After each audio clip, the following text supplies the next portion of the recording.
Graça e paz, amados e amadas, nós estamos em Números, capítulo 29, e aqui nós vamos dar continuidade falando das festas que o Senhor estabeleceu para o povo de Israel, lembrando que eles estão prestes a entrar à terra prometida e agora Moisés está passando o bastão para Josué. E dessa forma, Moisés está explicando novamente, falando tudo o que o Senhor ordenou sobre as festas. E agora no capítulo 29, nós vamos ter o que? Sobre a primeira festa que está falando aqui, vai ser uma sequência dela. Sequência porque as festas vão acontecer bem assim, terminando o dia delas, depois já começa o outro, tudo acontecendo no mês o quê?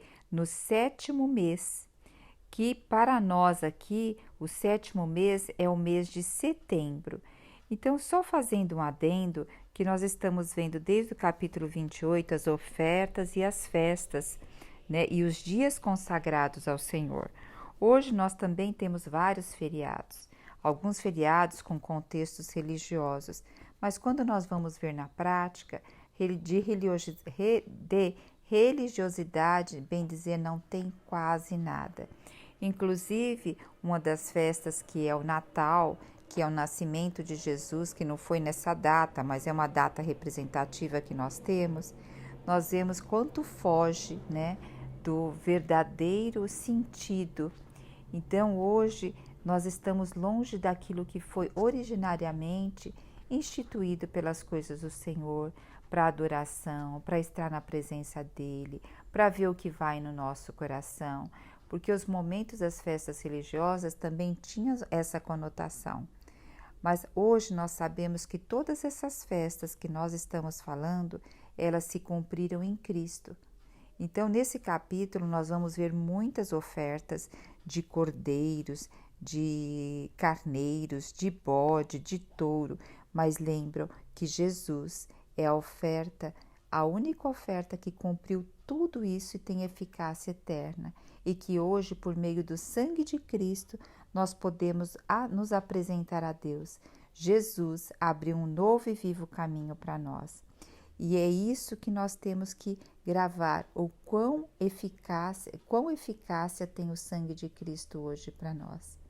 Então, por isso que a palavra de Deus diz que Deus amou o mundo de tal maneira que deu o seu filho unigênito, por amor a nós.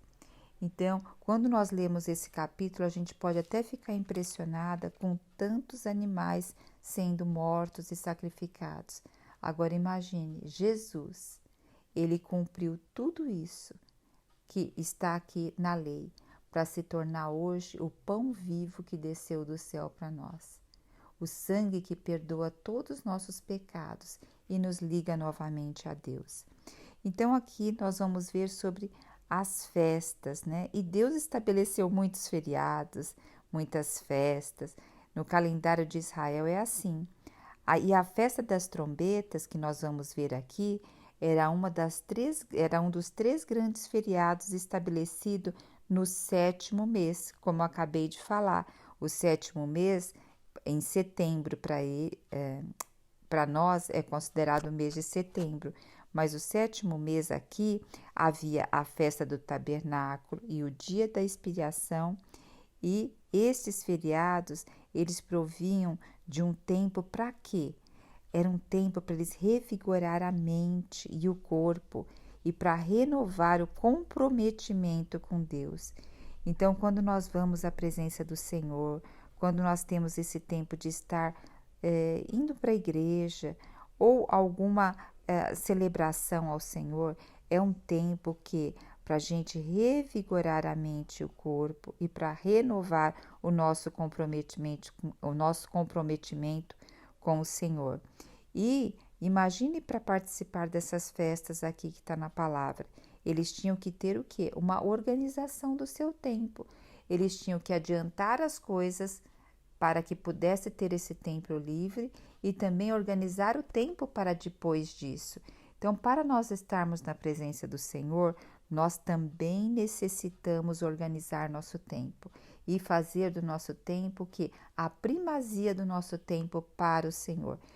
principalmente as mulheres, que muitas vezes têm várias tarefas e muitas delas são dentro do lar, parece que não tem tempo estabelecido muito bem para as coisas. Porém, se ela não colocar limite no que tem para fazer, nunca vai ter um tempo adequado com o Senhor.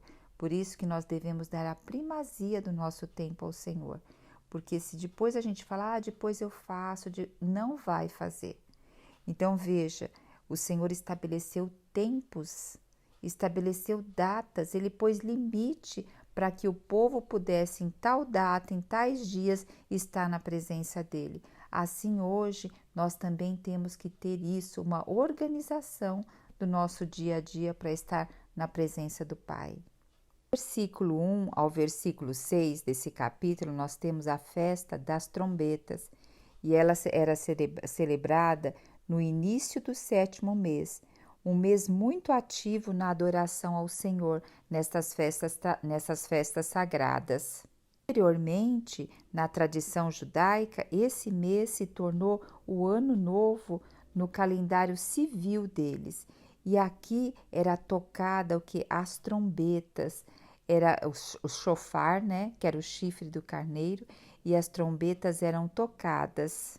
Das trombetas demonstrava 3 importantes princípios que devemos observar em questão da adoração hoje ao Senhor. Então, todo o povo se reunia para celebrar e adorar. Então, nós também devemos nos reunir como povo de Deus para celebrar e adorar. A rotina diária normal era suspensa e nenhum trabalho duro era realizado. Então, a adoração, ela tomava tempo. Então, tinha que separar um tempo para isso. Então, tinha que sair da rotina normal. Então, nós, para adorarmos o Senhor, nós temos que sair da rotina normal. Na época aqui, o povo que sacrificava animais como oferta queimada a Deus. E nós, hoje, mostramos nosso comprometimento com Deus quando damos algo de valor para Ele. E o maior valor que nós damos ao Senhor somos nós mesmos, é o nosso tempo, é a nossa primazia a Ele, né? Do versículo 7 ao versículo 11, versículo 12, nós temos o quê? Aqui a festa das trombetas, ela está introduzindo o dia da expiação. Então, logo em seguida, a festa das trombetas introduz o dia da expiação. 10º dia desse mês, desse 7º mês, fala aqui: tereis uma assembleia santa, jejuarei e não realizarei nenhum trabalho. Então, a festa das trombetas já introduzia o dia da expiação, que começava no 10º dia. Esse era um tempo, o quê? De confissão e arrependimento e de celebração. Então, a festa da expiação, ela era assim, era o único dia oficial ordenado pela lei para jejum. E era um dia onde, o que é humilhação? É você olhar para dentro, é você se esvaziar.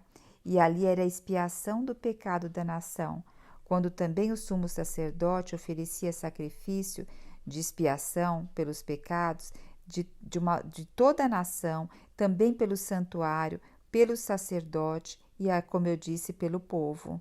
A partir do versículo 12, nós temos a festa dos tabernáculos, ou também chamada as festas da tenda. É a última e a maior das 3 grandes festas anuais do povo judeu. E vamos ver aqui, olha, ela começava no 15º dia do 7º mês.